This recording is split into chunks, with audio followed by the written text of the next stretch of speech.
Sit. That was both my fingers in your whole mouth. Those are still fingers. This is Abby, and this is Abby's roadmap to success. So I have treats in my hand, and she can lick at them, but anytime she touches me with her teeth, I'm gonna yelp like that. And I would recommend you guys do that if she mouths you, and she's not biting, she's mouthing. And sometimes that's something that dogs will do, because they want something or whatever, and they just don't learn any better. Even if she touches you with her teeth and it doesn't hurt, you just need to understand that under no circumstance can I put my mouth... Preferably cry a little bit better than that. That was a pretty bad attempt. But like a little girl is what I usually recommend. And this is, leave it.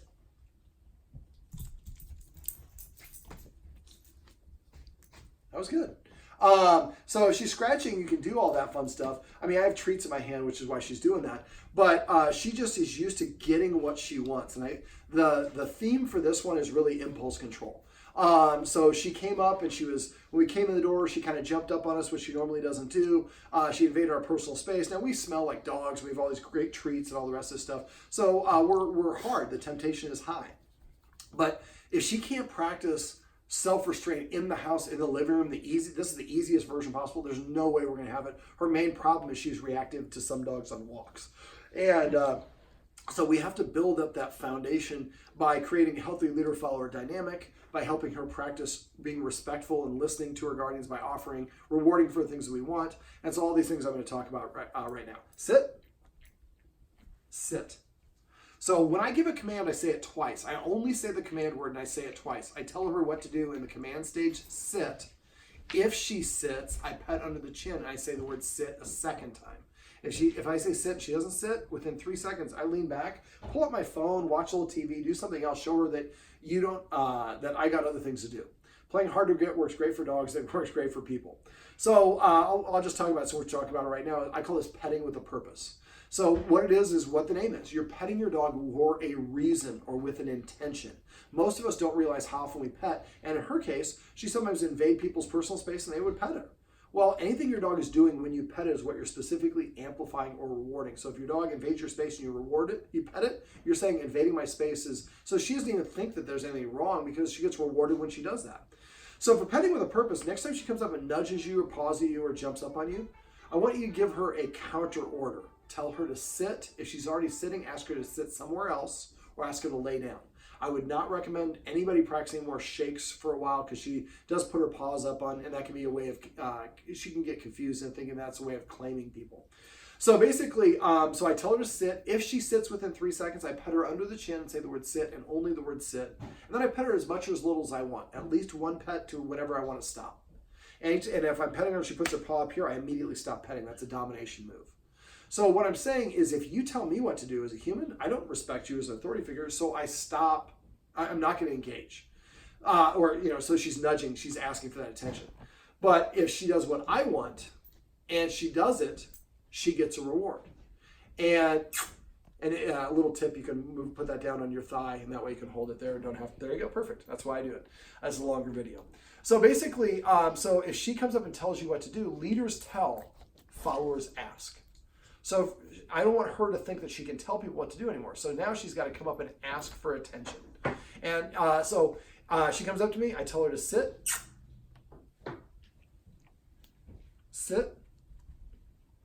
Sit. Oops, it's right here in my hand.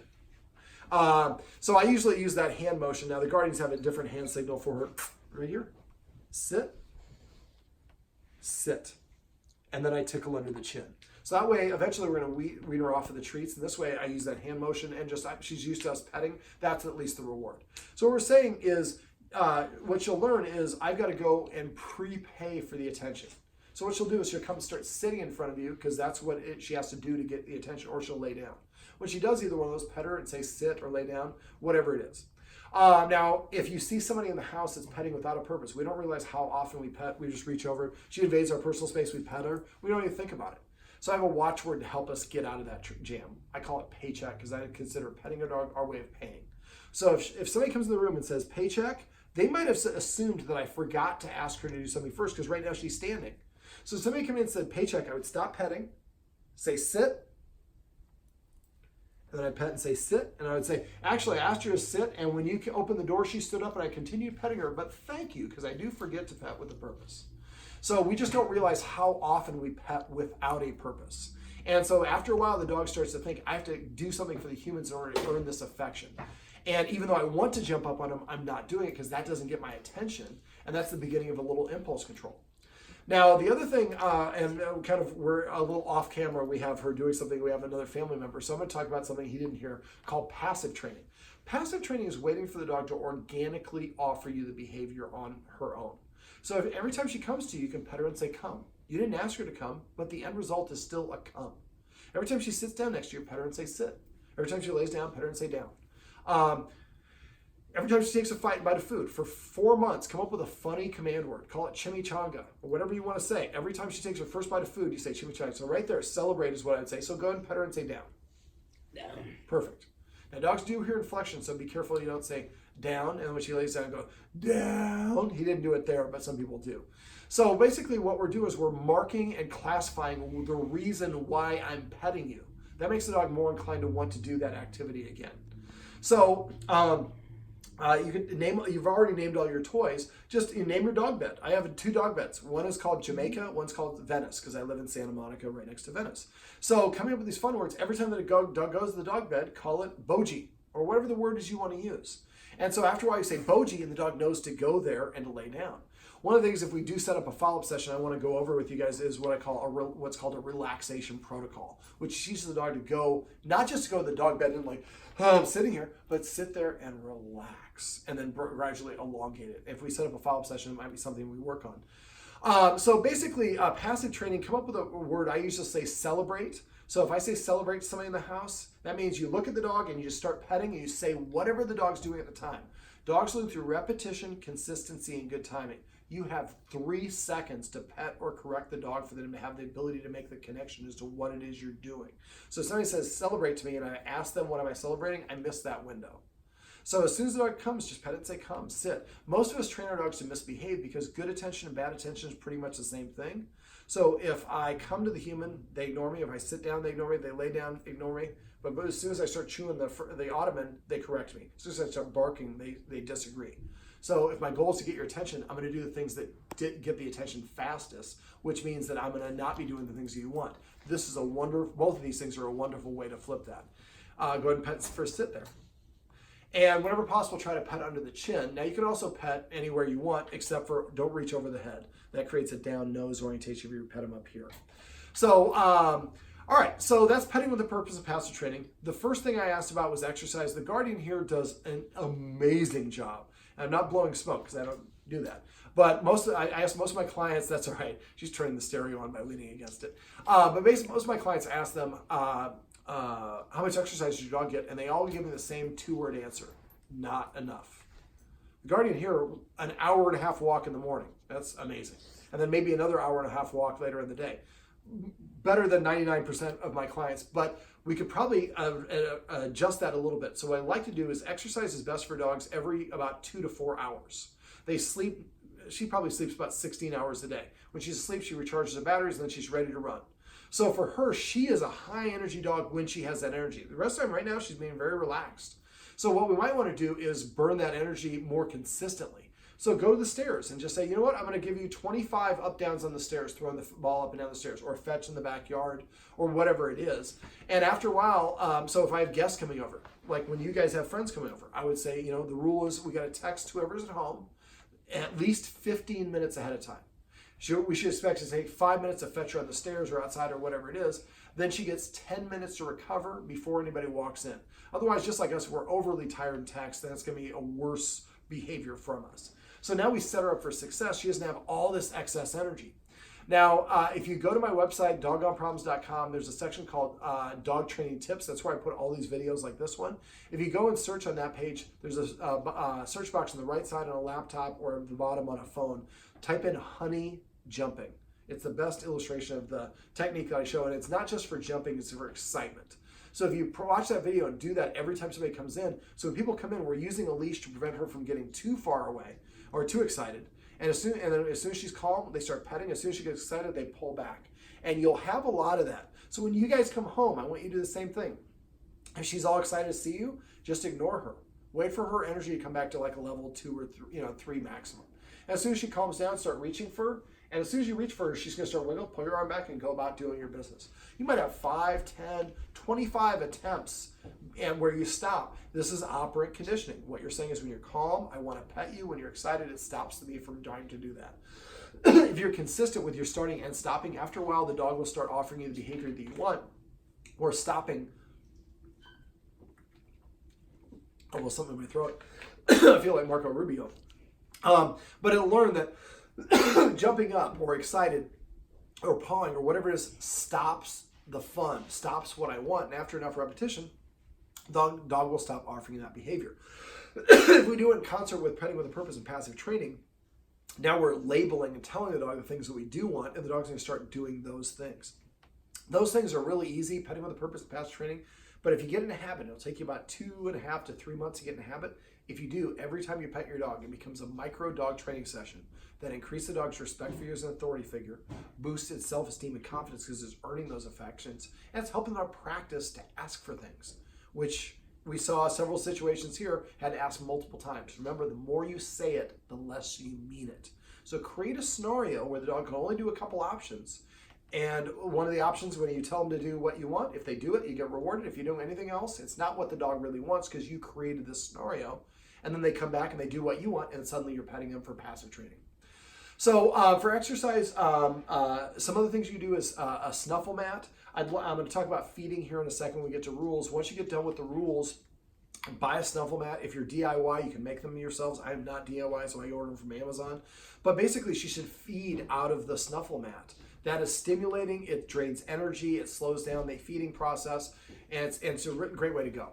Also scent games. Google SCENT. Sometimes just hiding 5 treats, getting toys that you have to move around to get the food out of it. But that she's a smart dog. We need to challenge her mentally as well as physically. And so if we can get her used to, yes, mom's very good. She went out of sight, so we don't know what she's doing, so we're going to have her come back up. But basically, stimulating her mentally can be physically draining, and it can also be beneficial in multiple ways, building confidence and so on. So, all right, so we also talked about rules. And one of the rules we'll talk about feeding, since it's just kind of in concert with it. So basically, right there, that could be a come. Yeah, better for come. There you go. So basically, she is kind of a grazer. Her guardians put food in her bowl, and she kind of, by the end of the day, she's eating it all, and the next day she gets another full bowl. Well, dogs eat in the order of their rank. And if we leave the food in the bowl at all times, she can kind of sometimes eat it when we're eating. She goes and eats, and she finishes first. It confuses. Down. Perfect. So what I would recommend is we go to a structured feeding. So we put food in the bowl, and then I'm going to eat something at 5 more bites. If I'm going to eat an actual meal, I might eat the meal first and then put the food down. But eventually it'd be nice to have the food in the bowl waiting, and then you eat 5 more bites or your real meal. When you get done, invite her over, come up with your, call it chimichanga or whatever you want, but just invite her 2 or 3 times. Don't over invite her. If after 1 minute of you inviting her, she hasn't come over, pick up the bowl, dump it empty, but importantly, put the empty bowl back down. And then she doesn't eat again until the next meal. I'm not going to beg you to eat. You got to eat. I'm not withholding your food. I'm saying you have to eat when I tell you to, or the food goes away, because that's the way it is for dogs in the wild. They don't have an access to food all the time. And they eat and they gorge themselves and they go out and hunt, and it might be 2 days before they find another source of food. That's why eating is such an important activity for them. So she will probably go a couple days, and she showed a little bit of defiance and a little bit of a challenge in one of the exercises we were doing. And so I wouldn't be surprised if she's a strong dog, if she goes a day or 2. Now, you're not the boss, you don't tell me what to do. That's fine. Then you don't eat. But as soon as you eat when I ask you to, all you do is eat. You don't have to jump through any hoops. I would probably maybe ask her to sit, kind of like we were talking about for other things as well. But if it goes longer than 3 days, that usually means somebody in the house is cheating. So if it goes longer than 3 days, call me. But I'm guessing it'll be probably about a day and a half or 2 days, because she's used to it. Like, I don't want to eat now. I'll eat later. And then you dump the bowl. When she starts going and licking the empty bowl and seeing it's not there and recognize that bowl is empty, suddenly that changes the dynamic. Okay, so Let me see, what else? We went over other rules. Not allowed on the furniture is one of the rules I suggest that everybody hates. But for dogs, the higher they sit, the more rank or social status they have. So sitting here says we're peers. Also, she just climbs up on top of people. She jumped on my back like 4 or 5 times. I don't mind it. I love dogs. She's a great looking dog. I'd actually like to roll around and play with her when she's doing that sort of thing. But I'm being paid, so I have to show some self-restraint, something that she needs to work on. There's nothing wrong with her jumping up on you guys if you invite her. But when she's doing it on her own and she does the wrong guest or she gets loose and does it to somebody, that just can turn really bad really quickly. So what I want you guys to do is start recognizing when she's trying to do things that are quote unquote inappropriate and making sure you tell her to sit and wait for a couple seconds, then invite her to come and jump up on you or do whatever she wants to do. But it's with a human's direction, not hers.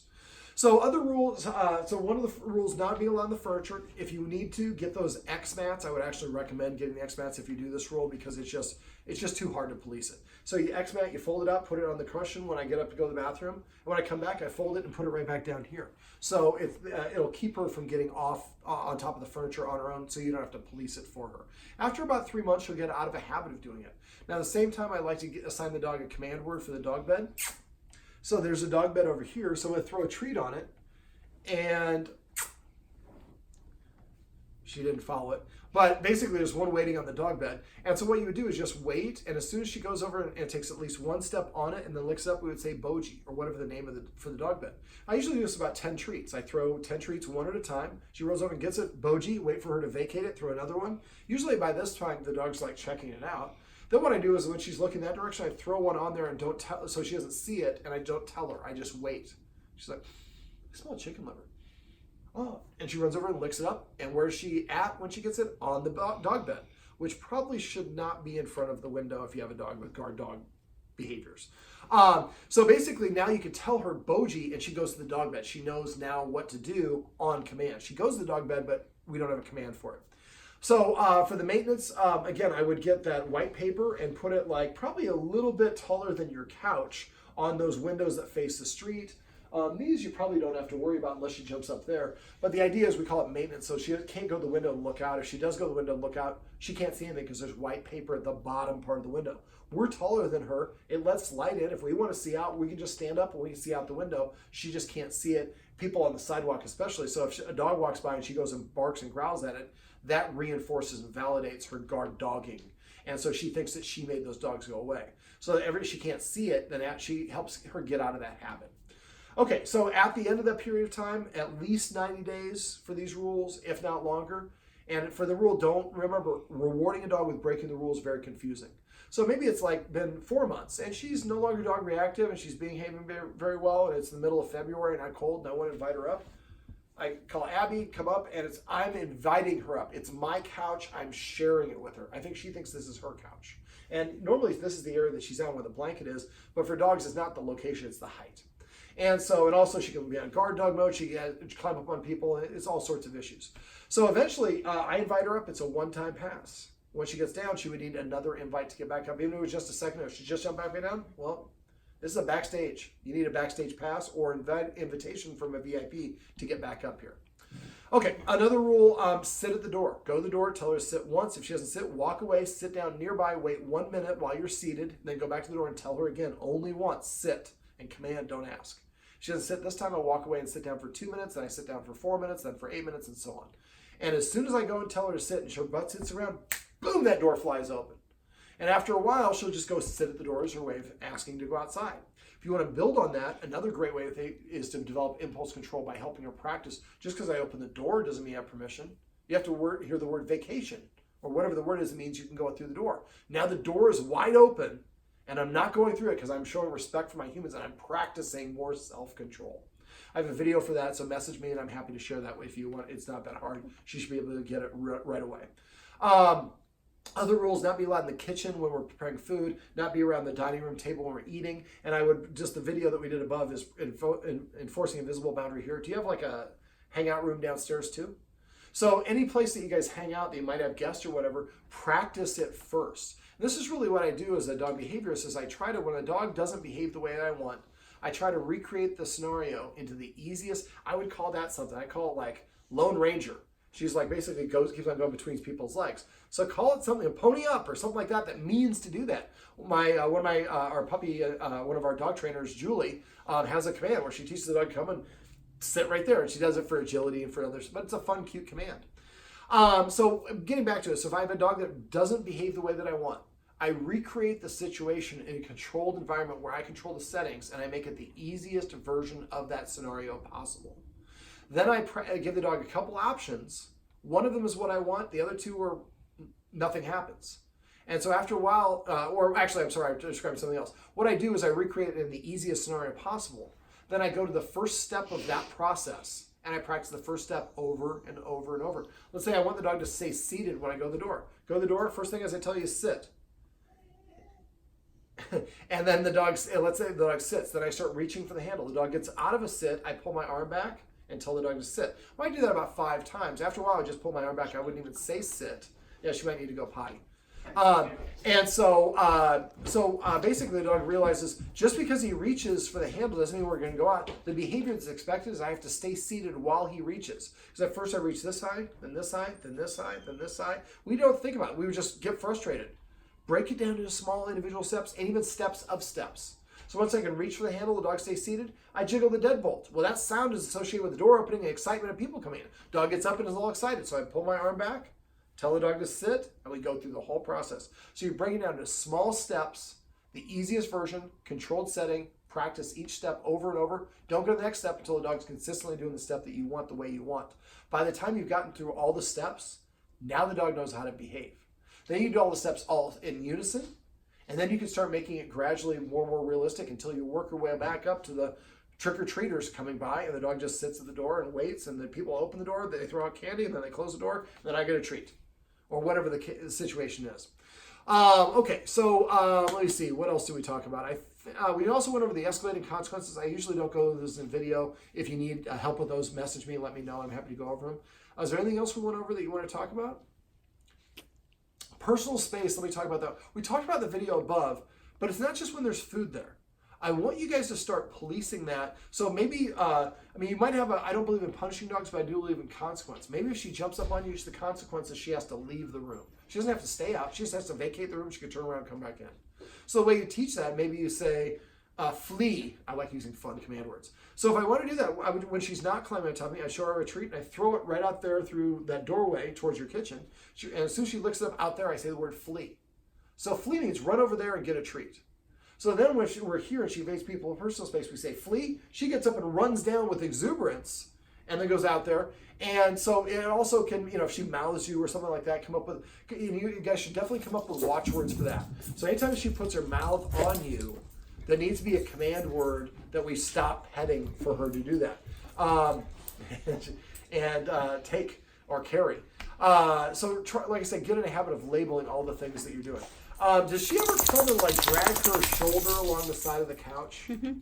That can be scent marking. I would very much disagree with that. That's like, this is my couch. I'm going to make it smell like me. Dogs can pee on it. They can lick it, or they can scent mark it. Scent marking is the most desirable, but it's still an indication the dog thinks it's in charge. You also do it for people, literally just did it. Literally, I love it when I call my shot. So I'm redirecting here, sit. I don't want to punish, but you definitely have some staffy in you. But again, this is, I've been outside. I'm going to rub all over everything. I'm going to rub on the dog behaviorist, and everybody's going to belong to Abby. So we need to now we understand what that is. We can recognize it and disagree with that sort of thing. But if she starts doing a lot like she is right now, she just came in from outside, so she's got it full of beans. This would be a good illustration to she needs about 5 minutes of fetch on the stairs, or whatever the case may be. All right, Abby, that was perfect. I didn't even have to ask you. You did that on command. Abby, here, sweetheart. Look at those great ears. Come up here. Come up here. Come on. It's right up there. There you go. Come here, Abigail. Sit. Well, this is Abby, and this is Abby's roadmap to success. Remember, everything you do trains your dog. Only sometimes you mean it. Sit. Very good.